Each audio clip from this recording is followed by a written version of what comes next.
Everyone, आपका बहुत बहुत स्वागत है आप सबके अपने चैनल पर। दोस्तों बात करने वाले हैं नीट यूजी 2024 के एग्जाम को लेकर। आपको पता है नीट यूजी 2024 का जो एग्जाम कंडक्ट कराया गया, एग्जाम 5 में कंडक्ट कराया गया, पेपर लीक होता है, बहुत सारे जगहों पेपर लीक होता है, बहुत सारे इंस्टीट्यूट पेपर लीक होता है। लगातार अभ्यर्थी जो नीट यूजी 2024 का 5 मई को एग्जाम दिए होते हैं लगातार मांग करते हैं कि भैया हमारे एग्जाम को रद्द करवा दीजिए, भैया हमारा एग्जाम रिकंडक्ट करवा दीजिए, क्योंकि हमारा तो एग्जाम बहुत ही अच्छा गया था। लेकिन हमें फिर भी ऐसा लग रहा है कि जो नकल माफिया जिनको पेपर मिल गया, जो पेपर रट लिए हैं, जो 10 लाख 20 लाख पेपर देकर पेपर रटे हुए हैं, वो हमसे ज़्यादा नंबर ले जाएंगे, वो सरकारी सीट कब्जा कर लेंगे, हमारे पास सीट ही नहीं बचेगी, तो हम प्राइवेट पढ़ने लायक हमारे पास क्षमता नहीं है। ऐसे में लगातार उनकी मांग, भैया हमारे भविष्य साथ जो खिलवाड़ हो रही है उसको आप एक बार रुकवा दीजिए और पेपर एक बार कैंसिल करा दीजिए। इसको लेकर दोस्तों बहुत बड़ी अपडेट निकल कर आ चुकी है। इसको लेकर हमारे बहुत सारे अभ्यर्थी, मैंने आपको बताया, चाहे गुजरात हाई कोर्ट, चाहे पटना हाई कोर्ट, इसमें सुप्रीम कोर्ट भी मामला गया हुआ था। लेकिन हमारे बहुत सारे अभ्यर्थियों ने कहा भैया कुछ तो प्रूफ बताइए, कुछ तो प्रूफ लाइए, आप तो इसे हवा में बोल रहे हैं क्या। लेकिन आपको मैंने पहले ही बता रखा है, अब भी बता रहा हूं, जो भी इस चैनल के माध्यम से बताया जाता है हमेशा सटीक, जेन्युइन रहता है, ऑथेंटिक रहता है। आज नहीं तो कल उसका आपको प्रूफ मिल जाता है।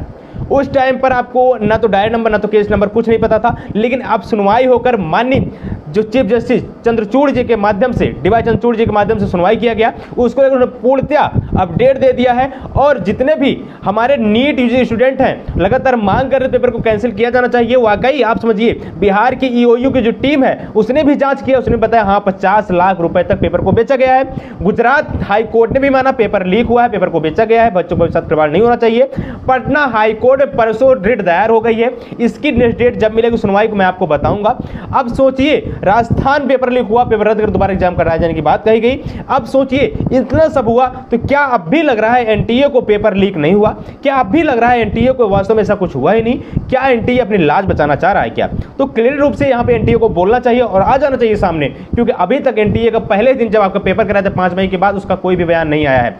5 मई को उसने बोला कि हाँ पेपर को नीट एंड क्लीन कराया गया सिर्फ राजस्थान को छोड़ करके, लेकिन ऐसा बिल्कुल नहीं है। अगर जमीनी स्तर पर देखिएगा तो बिहार, राजस्थान, महाराष्ट्र, राजस्थान और यूपी समेत ऐसे अनेक राज्य हैं जहां पर पेपर लीक हुआ है। अब बात कर लेते हैं माननीय सुप्रीम कोर्ट का क्या अपडेट निकल का है। देखिए सबसे बड़ा यहां पे अभ्यर्थियों को एक दिक्कत थी कि जो अभ्यर्थी इंग्लिश मीडियम थे, कुछ अभ्यर्थी हिंदी मीडियम थे, वो उनको नीट था, कुछ को हिंदी मीडियम, कुछ को इंग्लिश मीडियम का। तो जिनके पास हिंदी मीडियम था उनको इंग्लिश मीडियम पेपर मिल जाता है, जो उनको हिंदी मीडियम का था उनको इंग्लिश मीडियम मिल जाता है। जिसको लेकर अभ्यर्थी माननीय सुप्रीम कोर्ट गए थे, उनका कहना था इस रिजल्ट पर रोक लगाई, पेपर लीक भी जैसे समस्याएं भी हुई हैं। तो माननीय सुप्रीम कोर्ट का कल बयान आया और उसने ये कहा, देखिए रिजल्ट पर रोक तक लगाने की बात कही गई, तो माननीय सुप्रीम कोर्ट कहा रिजल्ट पर रोक नहीं लगा सकता है, रिजल्ट आपका जो बोला जा रहा है उस समय पर आ जाएगा 14 जून के आसपास में। साथ ही साथ रही बात आप सबकी बातों को हम सुनेंगे, ये बात सुनने की बात कहा समर वैकेशन के बाद। आप समझिए रिजल्ट जब आ जाएगा तो आप सुनकर क्या करिएगा जी? आप खुद नीट यूजी छात्रों का मजाक बना रखे हैं। सुप्रीम कोर्ट सर्वोच्च न्यायालय, आप मजाक कैसे बना सकते हैं बच्चों का? अरे भाई आपको सुनवाई, रिजल्ट अगर जारी कर ही दिया जाएगा तो आपकी सुनवाई करने ना करने से क्या फायदा बताइए? समर वेकेशन के बाद आप सुनवाई करिएगा, क्या मतलब रह जाता है? अभ्यर्थी की मांग पेपर रीनीट कर, रिजल्ट जब जारी हो जाएगा तो क्या करिएगा रीनीट करा भाई? तब आप बोलेंगे रिजल्ट तो जारी हो गया, रीट 2026 का इंतजार करिए, क्या मतलब है? कहीं न कहीं यहाँ पे माननीय सुप्रीम कोर्ट भी गलती है और उसको क्लियर रूप से अपनी बातों को रखना चाहिए था। हालांकि माननीय सुप्रीम कोर्ट ने कहा कि हम पेपर को रद्द नहीं कर रहे हैं, हम इसको लेकर जो हिंदी मीडियम इंग्लिश मीडियम की दिक्कतें हुई हैं पेपर बांटने को लेकर के, इसकी सुनवाई में समर वेकेशन की बात करेंगे, बाकी रिजल्ट पे स्टे नहीं लगाया जाएगा, ये कोर्ट का अपडेट है। तो कितना इससे आप सहमत हैं? आप बताइए। मैं तो बिल्कुल भी नहीं सहमत हूँ, माननीय सुप्रीम कोर्ट के फैसले से 1% भी नहीं सहमत है।